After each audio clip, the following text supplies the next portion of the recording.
What is up, guys? Football Galaxy here, and welcome back to MLS Madness. This, of course, is the show where we break down all of the biggest MLS news from the past 7 days.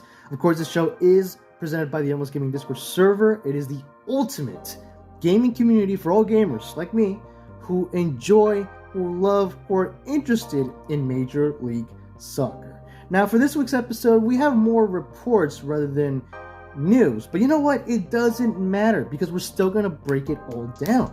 So without further ado, let's get right into business.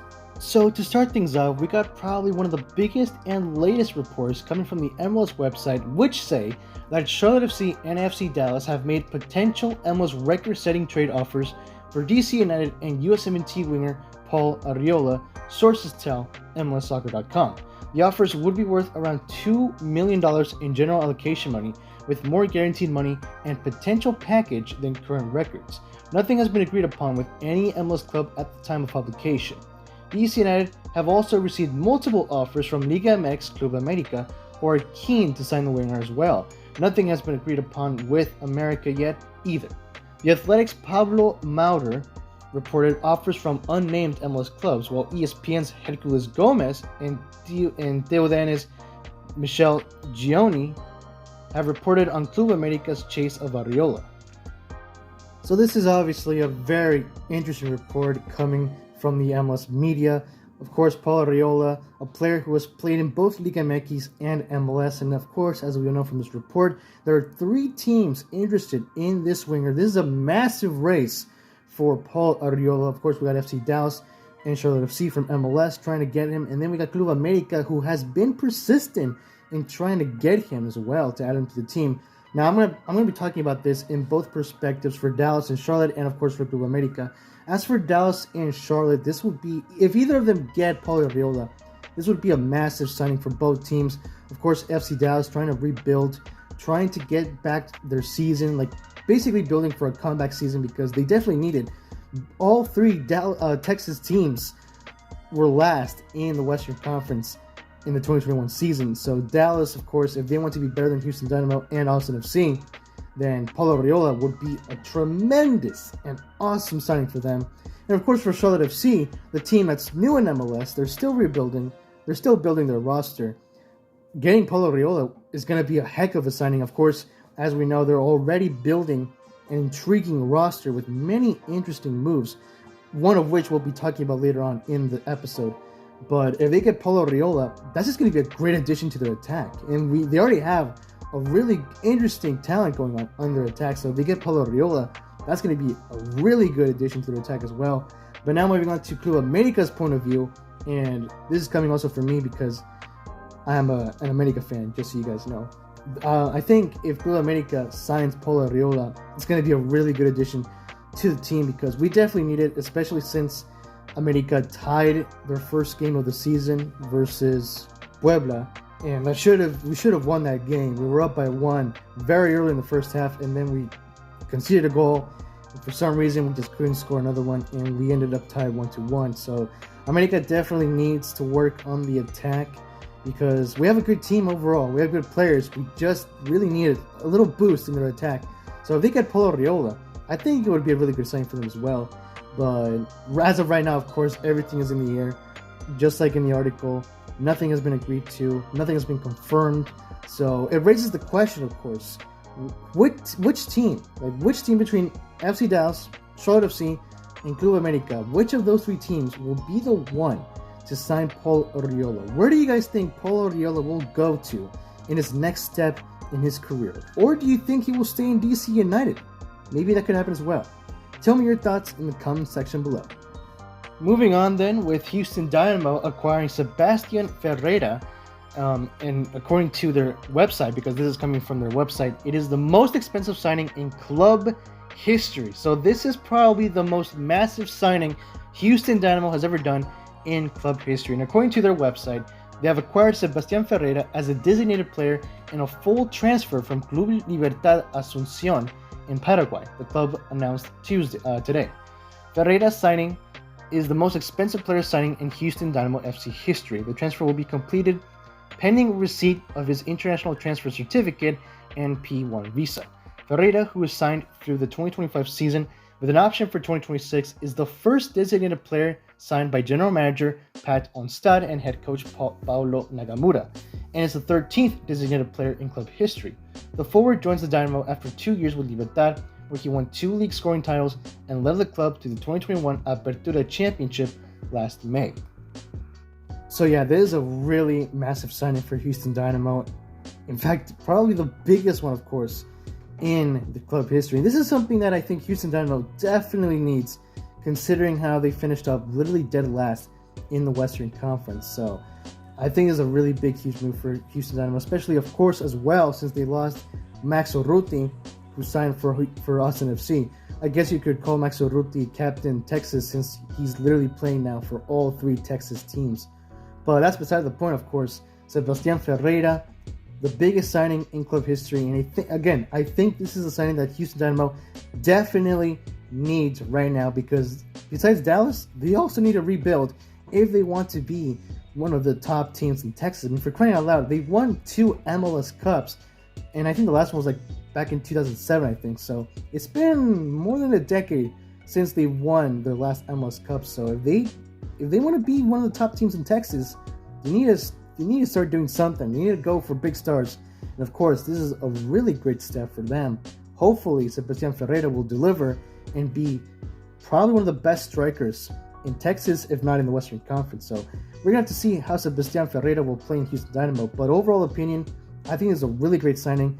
And I hope that he does well for Houston Dynamo, because they need to get back to their ways back from back in the early 2000s. They just have to.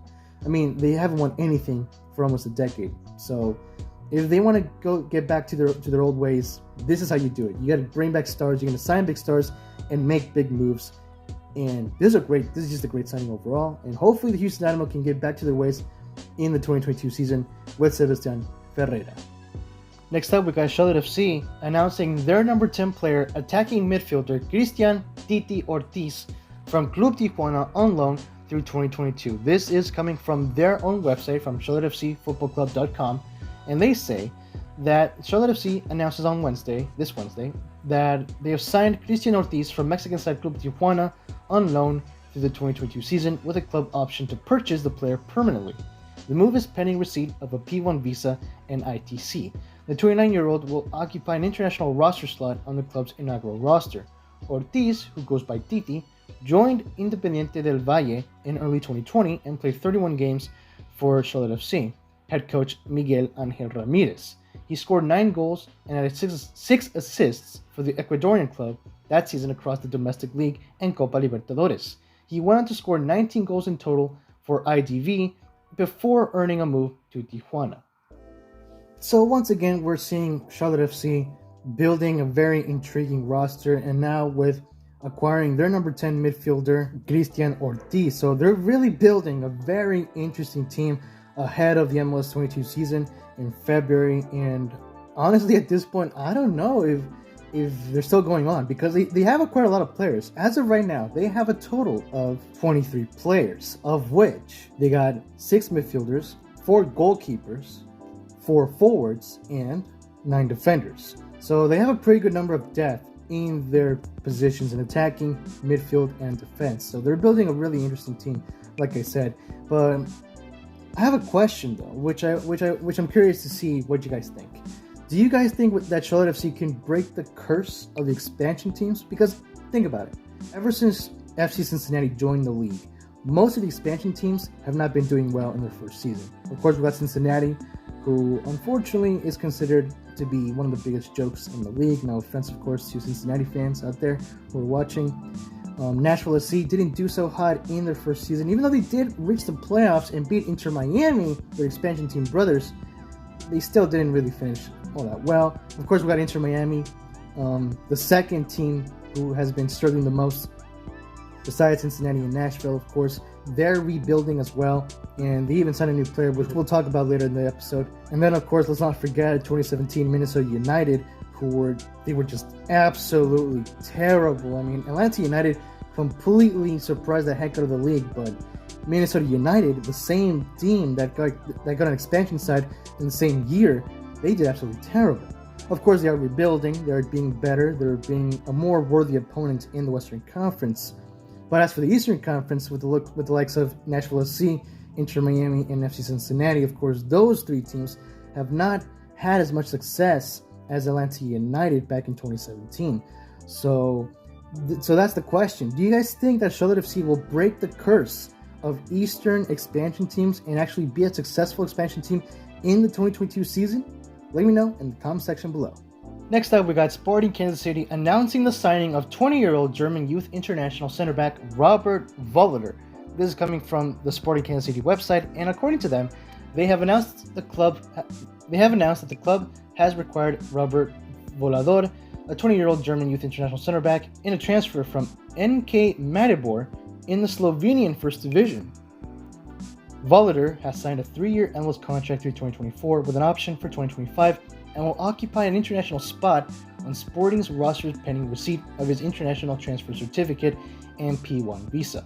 A left-footed center back, Voloder has played every minute for Slovenian powerhouse NK Maribor since the 2021-22 PRVA Liga season, beginning July, guiding the team to the top of the table through 20 matches, in addition to scoring 2 goals and helping Maribor post 10 shutouts in league play. The German-born defender started 4 qualifying matches in the inaugural 2021-2022 UEFA Europa Conference League last summer. So this week we have seen many interesting signings going around MLS, and of course we got this one of Sporting Kansas City signing Robert Voloder. And in my opinion, I think this is a very interesting signing. Of course, adding depth to their defense, a little boost in their defense maybe. And I think he's going to be, in my opinion, I think he has potential to be a really good center back for Sporting Kansas City. Of course, maybe a little boost. He might be a boost to their defense. And in my opinion, I think overall it's a pretty good signing for Sporting Kansas City, a team who's definitely been a worthy opponent in the Western Conference, but they haven't won an MLS Cup since 2013. And of course, in the last MLS Cup of 2021, they got eliminated by Russell Lake in the conference semifinals. And they haven't won an MLS Cup since like 9 years. So if they wish to be a very strong team to actually pass this conference semifinals and reach MLS Cup, and of course they have to add more depth to their team, a little boost maybe to their attack as well, considering how Alan Pulido is injured and is out for the entire 2022 season.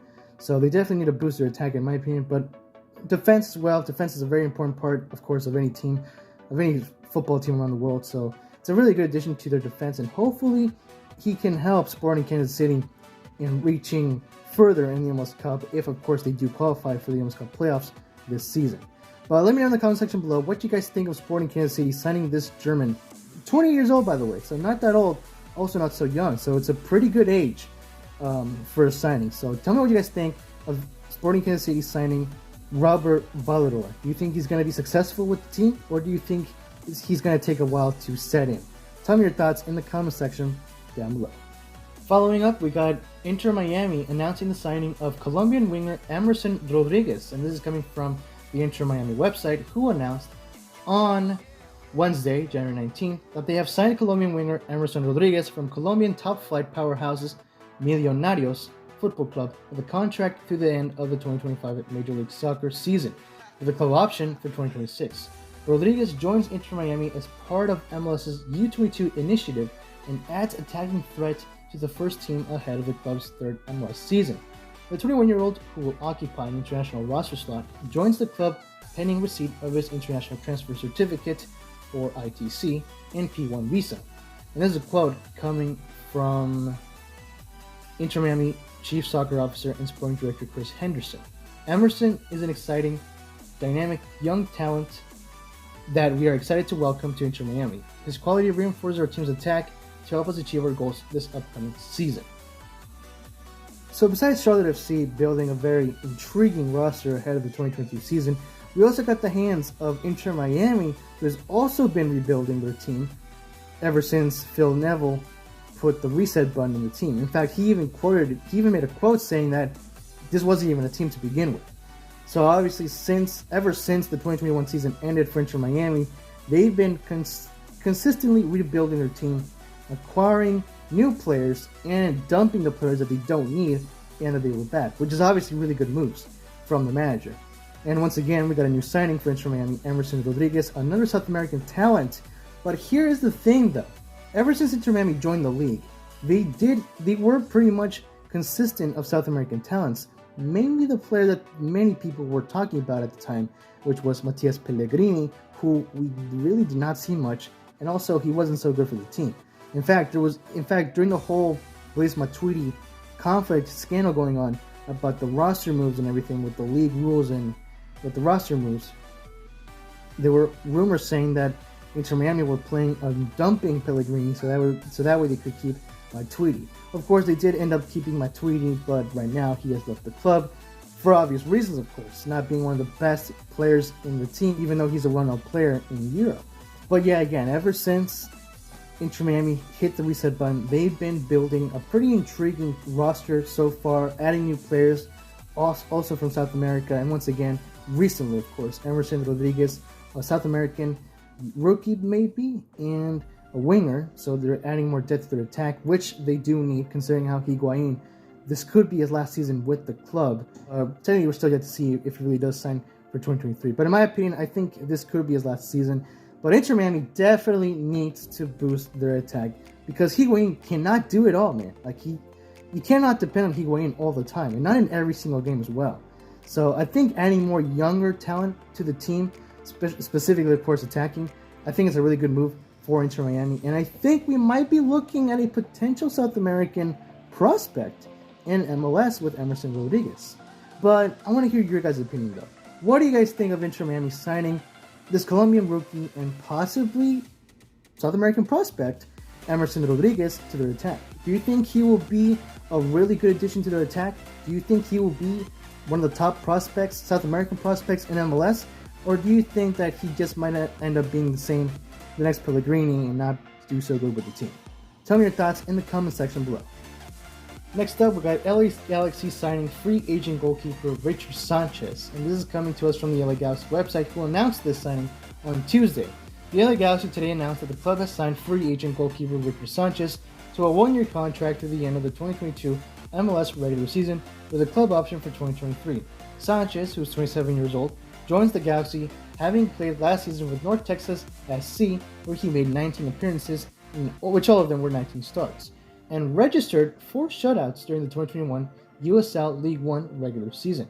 After being selected by Sporting Kansas City in Stage 1 of the 2019 MLS re-entry draft, Sanchez made 2 appearances in the group stage of the MLS's back tournament, helping Sporting KC to a 3-2 win over the Colorado Rapids on July 17th of 2020. Prior to joining Kansas City, Sanchez spent 3 seasons with the Chicago Fire from 2017 through 2019, where he played in 27 matches, 26 starts, and registered 19 saves and 3 shutouts. So my opinion on this is solely based on me as a Galaxy fan. Personally, I'm not really that much excited about Richard Sanchez, about this signing, because we already have Jonathan Bond, and we already have Jonathan Klinsmann. We have the 2 Jonathans. But that was before I talked with the people on the corner of the Galaxy server, shout out to them, who mentioned, and they made a pretty good point, we're basically just adding more depth to our goalkeeper position. And it makes sense considering how, technically speaking, we did lose Eric Lopez and Justin Van Steeg, which were our 2 backup goalkeepers. So in total we had 4 until we lost Van Steeg and Eric Lopez. So yes, this is adding up to our depth in goalkeeper position. So as of right now, the Galaxy does have 3 goalkeepers, the 2 Jonathans, and now Richard Sanchez. But according to the Corner of the Galaxy Discord server, they mentioned that Richard Sanchez might be playing for Galaxy 2. And if that's the case, then it makes sense, because it wouldn't be the same. It wouldn't be the first time, of course, that Sanchez played in the USL. So that makes sense, of course. But they were also saying that this could be also competition for Jonathan Klinsmann, which is a goalkeeper that we hardly played. Like, he's made, like, I think 2 or 3 appearances in both 2021 and in the 2020 season. Like, he's only made like about 2 or 3 appearances in the 2021 season, so we hardly used him. But of course, he's still our backup goalkeeper, just in case if Jonathan Bond is not available. But yeah, overall, I think it's a good signing because, again, we're adding more depth to our team.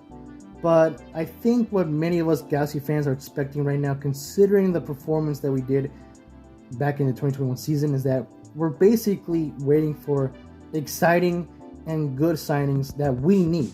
Because we lost Giovanni Dos Santos, we lost Sebastian Ferreira, and our performance in the 2021 season, the way that it ended, was just absolutely unacceptable. So we desperately need changes in our team. We started off good, it was a great start. But then as soon as Chicharito got injured, things just went downhill.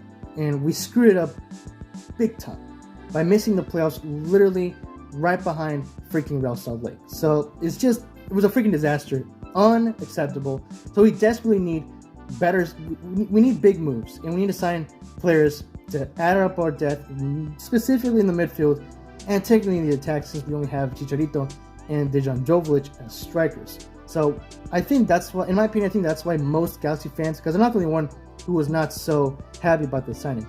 There was also several who were not. So I think I'm speaking for all Galaxy fans when I say this, that we're basically expecting and waiting for big and exciting signings, because we need them. We need to build. We need to add depth to our midfield and attack. But we'll get to the midfield part right now, actually, because according to MLS Updates Hub in Twitter, the LA Galaxy has acquired midfielder Marquee Delgado from Toronto FC in exchange for up to $500,000 in allocation money. The 26-year-old was with Toronto FC since 2015. Now, this signing has technically not been officially announced by the LA Galaxy themselves, but however, Corner of the Galaxy, which is one of the top and biggest LA Galaxy podcasts, acquiring Marquee Delgado from Toronto FC. A trade, of course, for allocation money. And in my opinion, guys, I'm going to be real with you guys. I think this has been the best signing we've done yet. I mean, yes, I know we have signed Raheem Edwards and Kevin Leerdam, but I mean, those guys, in my opinion, I think they were not as awesome as we would have hoped. Like, there were rumors that we were going to get Christian Pavon. Of course, nothing has come up with that.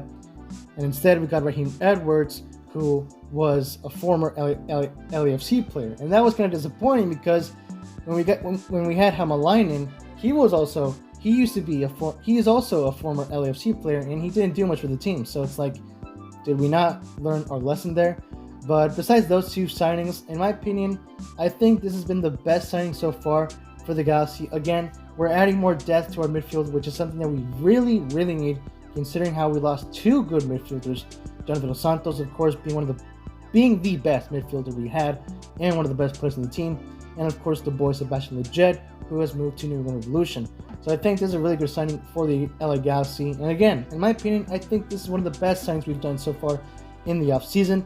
But according to Kevin Baxter from Twitter, LA Times reporter, and also Corner of the Galaxy, there is still another player yet to be announced by the Galaxy besides Marquee Delgado, and they've also said that's also going to be a midfielder. So we're still yet to see who that player is, but hopefully it is someone who's good and someone that can definitely help us in the 2022 season. Following up, we got Brian Acosta signed for Colorado Rapids, which the Rapids announced in their MLS website today. And according to them, they say that they have signed midfielder Brian Acosta on a 2-year deal with a club option for an additional season, the club announced today. And this is a direct quote from Padrigat Smith, the Colorado Rapids Executive VP and General Manager. We're delighted to bring a player of Brian's quality to Colorado. Brian is a dynamic midfielder with experience within our league and at an international level. His power, technical play, and ability on both sides of the ball will be an asset to our midfield. We look forward to welcoming him to our group ahead of the new season. So this is a pretty cool signing from the Colorado Rapids, acquiring Brian Acosta from FC Dallas. Dallas, of course, selling, I think this is their second player that they've sold in the transfer window. Of course, the first being Ricardo Pepi to FC Augsburg. And now they have midfielder Brian Acosta, who is joining Colorado Rapids. And the Rapids, of course, being a team who never underestimate, man. Like, under any circumstance, never underestimate the Colorado Rapids. They clearly proved that in the 2021 season when they freaking stole first place from Seattle Sounders in Sporting Kansas City right on decision day. So, again, do not underestimate the Colorado Rapids. And with this signing of Brian Acosta, I think this is going to be a really good signing for them. Obviously, adding more depth to the midfield. And Acosta is a good midfielder. He's a pretty decent player. And I think he's going to do really good with the Colorado Rapids. And of course, joining Mark Anthony Kay, who has re-signed with the club the club announced officially as well. But of course, as for Dallas fans, that leaves an open spot for them that, in my opinion, they should fill up because, again, they're rebuilding, and if they want to be one of the top teams in Texas, then they have to make big moves. So, obviously, Brian Acosta being, in my opinion, a valuable midfielder, losing him is something that they need to take care of, in my opinion, as soon as possible, or at least before the season begins. But what do you guys think of this signing of Brian Acosta joining Colorado Rapids? Do you think that he will be a really good addition to the midfield, or do you guys think that he should have stayed with FC Dallas? Let me know in the comment section below. So to finish up our transfer news and reports, we got Alexander Pato re-signing for Orlando City. This is coming from the Orlando City website, and according to them, who announced this on January 15th, ahead of the 2022 MLS season, Orlando City has signed forward Alexander Pato to a new one-year contract. It was announced today. Pato's ability is proven, and we know the untapped potential in what he can bring to our team. Quote from General Manager and EVP of Soccer Operations, Luis Muzi. He's been working hard to return to top form, and we're looking forward to having an impactful year for the club. We're excited for him to return and play an important role both on the field and in the locker room this season. So this is obviously a very important signing for Orlando City since they already lost two main attackers, which were their star players. Of course, the big man Del TK and Luis Nani. And Pato, of course, being one of their star strikers, who didn't play much of the 2021 season due to being injured. So this is, in my opinion, an important signing for Orlando City, a signing that they technically need because, again, they lost two main strikers. It would have sucked if Pato did not return back with Orlando City. And it makes sense that he joined for one contract for 1 year. Hopefully they might extend that, but as of right now, it does make sense because Pato, as we learned, and if for many of you guys who know Pato for a long time, he is injury prone. If you're crying out loud, again, he missed out for almost the entire 2021 season.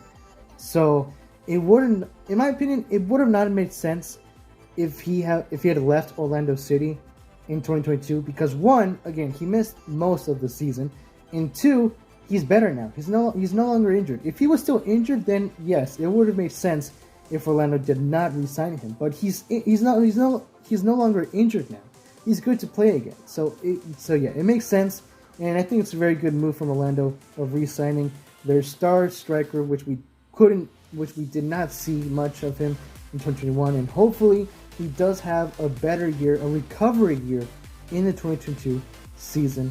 But let me know, guys, what you guys think of Orlando City re-signing Alexander Pato. Do you think this is a good move of re-signing Pato even though he's injury prone, or do you think this is a fair move and you agree of Pato re-signing with Orlando City? And do you think that this could be his year? Do you think he will recover himself and be the star striker that Orlando City needs?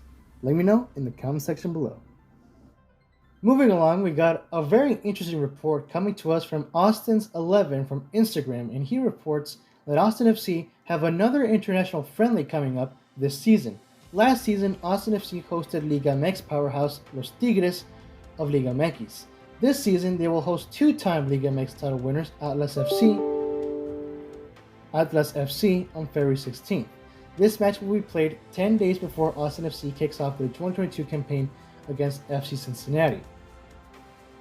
Now, technically, Austin FC has not officially announced this, but I think this might be legit, and it's definitely interesting.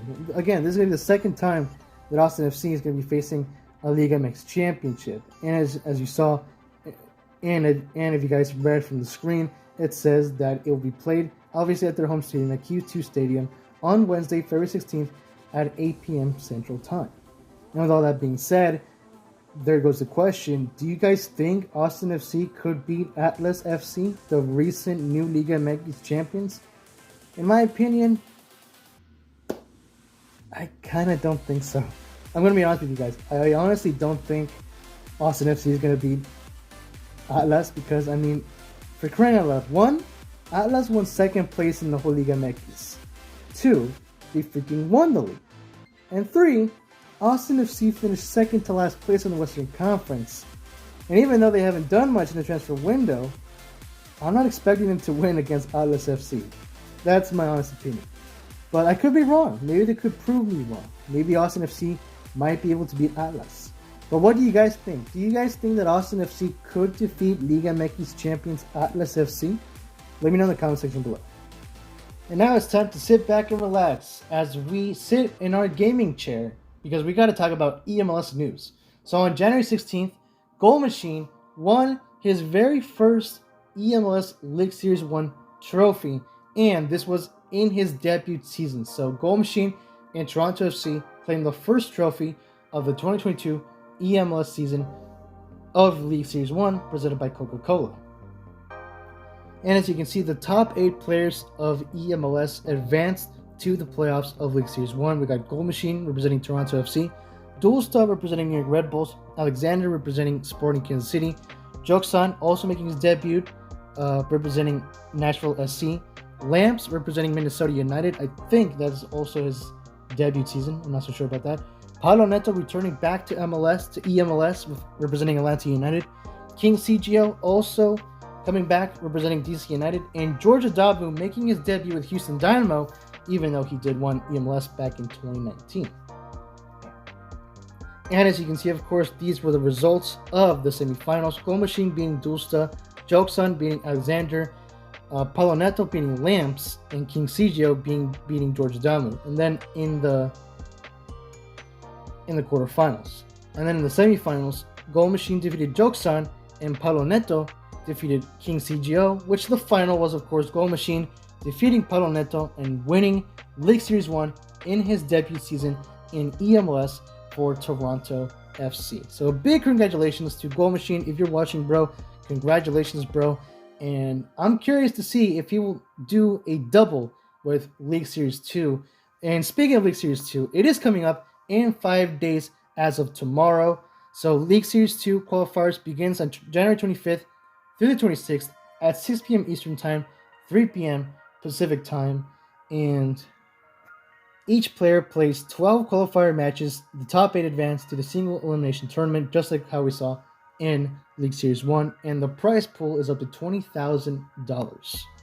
So League Series 2, the quarterfinals, begins on January 29th, 3 p.m. Eastern Time, 12 p.m. Pacific Time through MLS Twitch and MLS Twitter. And then the semifinals, including the finals, will be on the next day, January 30th, from 3 p.m. Eastern Time to 12 p.m. Pacific Time on MLS Twitch and MLS Twitter. And to finish off today's episode, back in the MLS Gaming Discord server, we made a kit contest for Best MLS Kit of 2021, and the members of our servers have voted. Philadelphia Union's away kit has been voted as the top best MLS kit of 2021. But I'm curious to see what you guys think of this. Do you guys agree that this away kit from Philadelphia Union is the best MLS kit from the 2021 season? Let me know, guys, in the comment section below. But until then, guys, that is going to be it for today's episode. If you guys did enjoy it, please leave a like, comment, subscribe, and share. Stay tuned for more videos in the Football Galaxy channel, and of course for more MLS content for the next episode of MLS Madness this week, possibly this weekend, but most definitely next week. And follow me on Twitter, it's at FootballGalaxy17, so that we can get the latest updates and announcements for any new videos.